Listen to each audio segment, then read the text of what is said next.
लेकिन जब 26 में उपेंद्र कुशवाहा का राज्यसभा टर्म खत्म होगा तब बीजेपी क्या उपेंद्र कुशवाहा को दोबारा राज्यसभा बनाएगी? वेल देखिए, यहाँ पर बड़ा क्वेश्चन मार्क है। उपेंद्र कुशवाहा के लिए अच्छे संकेत नहीं है और बीजेपी के अंदरूनी सोर्सेज का ये कहना है कि बेटा को भी हम ही सेट करें और पिता को भी हम ही सेट करें। ये कैसे होगा? क्या पुत्र को नेता बनाने के चक्कर में पिता अपनी राजनीतिक विरासत को खो देंगे? पवन सिंह से हारे अब पिता और पुत्र बीजेपी के मेहरबानी के सहारे। जी हां, अगर बीजेपी की मेहरबानी होगी तभी पिता पुत्र की जो राजनीतिक विरासत है वो आगे बढ़ेगी। वेल देखिए, क्या एक पिता अपने पुत्र के कारण अपनी ही राजनीति की, अपने पहचान की कुर्बानी कर देगा? देखिए, चर्चा ऐसी ही है। अब हम किस पिता पुत्र की बात कर रहे हैं? कौन हारा था पवन सिंह से? आप सबको तो याद ही होगा। पावर स्टार पवन सिंह ने सबसे ज्यादा राजनीतिक नुकसान किसका किया था? जी हां, उपेंद्र कुशवाहा।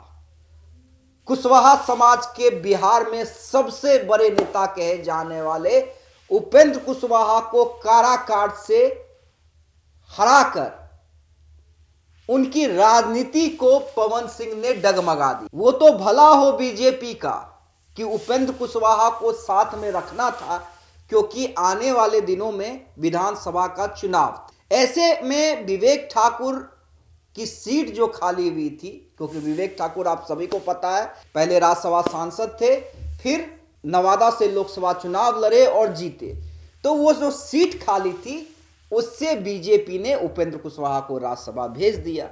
वेल देखिए, अब क्या कहानी में ट्विस्ट है? कहानी में ये ट्विस्ट है कि पिता ने अपने पुत्र को बिना चुनाव लड़े हुए मंत्री बनवा। कई तरह की कंट्रोवर्सी हुई, विवाद हुए, पार्टी में नाराजगी भी देखने को मिली।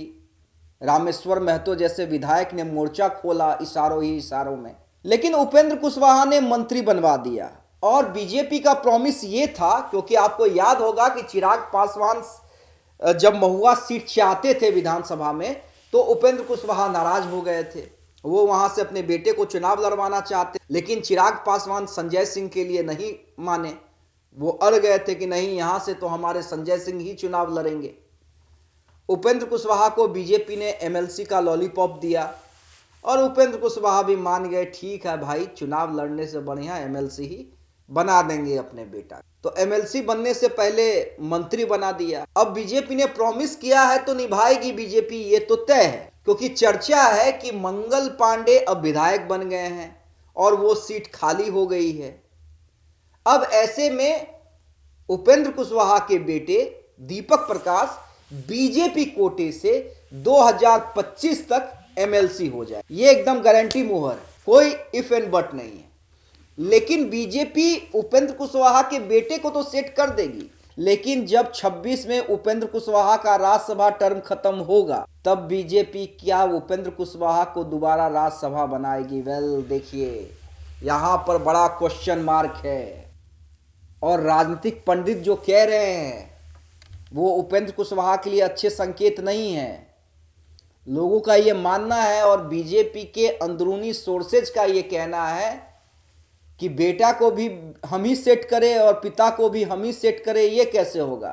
तब भला बीजेपी के नेता और कार्यकर्ता कहां जाएंगे जो राज्यसभा का इंतजार कर रहे हैं?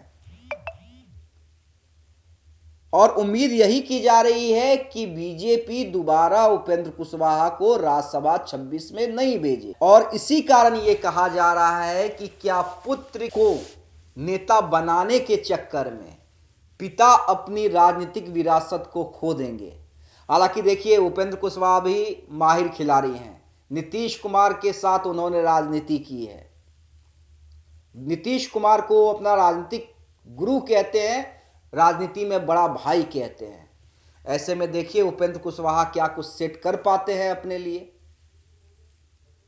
लेकिन चर्चा यही है कि बीजेपी पुत्र को तो सेट कर देगी, पिता को सेट करने के मूड में नहीं।